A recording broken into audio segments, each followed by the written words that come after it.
Mother Nature, she's just chemistry, biology, and physics.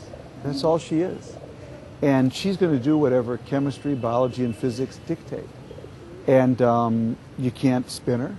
You can't sweet talk her. Can't talk her up, can't talk her down. Can't say, Mother Nature, we're having a financial crisis now. Could you take a week off? No, she's going to do whatever chemistry, biology, and physics dictate. And as one of my teachers, Rob Watson, who invented LEED buildings in America, says, Mother Nature always bats last, and she always bats 1,000. So she's going to do what she's going to do. And right now, if you look at the chemistry, biology, and physics, what she's going to do in terms of climate change is baked into our future. And in that cake is going to be a lot of turbulence for many, many people. We are better in a city which has 10-meter wide footpaths than in one that has a 1-meter wide footpath. But what I would try to emphasize that these are not things that can be measured. Much about cities is not that you can something that you can prove mathematically or technically. It's something that you feel in your heart, or it's what we could call it ideological. A good city is also one where we do not feel inferior, which makes people feel included, not excluded. A good city is one where the rich and the poor meet as equals in many circumstances. They meet as equals in sidewalks, in public spaces. In backward societies such as ours, India or Colombia, the upper income people, they live in private spaces. They live from the parking lot at home in the morning. They are actually the city to the upper middle classes in our cities. The city is like some sort of threatening, unpleasant space one has to go through while going from one private space to another, you know. And then you will live from the parking lot at home to the parking lot at the office, to the parking lot at the shopping mall, to the parking lot at the country club or the country house. And people can go for months without walking a couple of blocks in the street. But that's not exactly what a good city is about.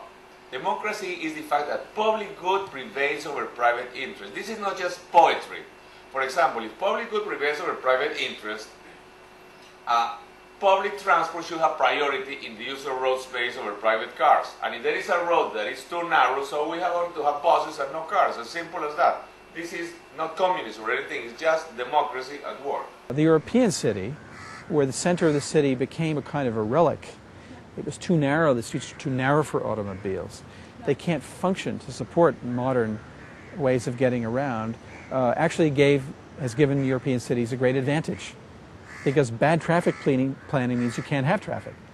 If you design a city, as a traffic planner would have you design a city, it'll be the best traffic diagram in the world. That means there will be the biggest roads and the most cars, and the faster they can flow, the more of them there will be. So by solving a problem, you perpetuate a problem. One of the frameworks that we use to sort of fashion the ideas is a framework called biomimicry, which is a framework which actually copies the way that natural organisms live on the planet. And there's a list of 10 biomimicry principles, and one of them is gathering and using energy efficiently. Another one is using waste as a resource.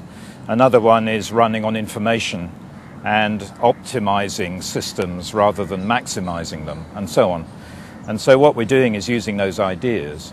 And what that means actually is in the cities of the future, we would make them, first of all, places where people can use simple ways to get around. So they can walk and cycle between where they live, where they work, where the children go to school, where the leisure and cultural facilities are, and where the shops are. So people don't have to use cars and lots of energy and fossil fuels and so on. So the layout of the city is one that makes it walkable and has reasonably high density. Density is really important because with higher density you can have public transport which can be affordable. So we can have just buses probably, or maybe a tram to get people around. And then we have really good public spaces, we have green in the streets, and that's important to stop the heat island effect. If you have lots of hard landscape, the heat builds up in the city and then you need more energy to cool it down. Whereas if you have green in the streets, green roofs on the buildings, food being grown within the city, then the city doesn't heat up so much. You're absorbing the energy and using it in the city, but it doesn't heat it up, so you have to cool it down again. So the other thing is water management. Within this rather green, walkable place, you also have canals and lakes, and those are used to catch and store the water and recycle it. And by doing that, you also have nice spaces where you can walk and cycle alongside canals and lakes. And so it becomes a place where, like we are sitting here with butterflies around us, one is walking and enjoying the natural world in your daily life.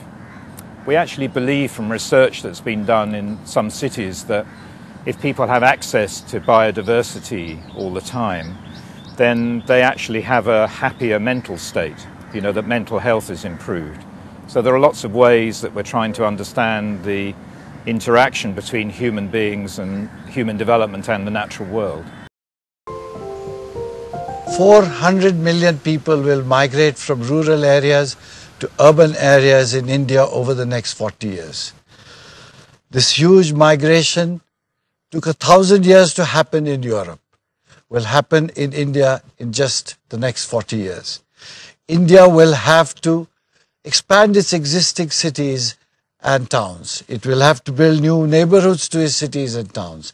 It will have to build at least 500 new cities. Lavasa is one such example. The speed with which this will have to be done will require public-private partnerships. And Lavasa again is one such example. It is at the same time important to remember that these cities will not only have to be green but sustainable. Our children will demand it.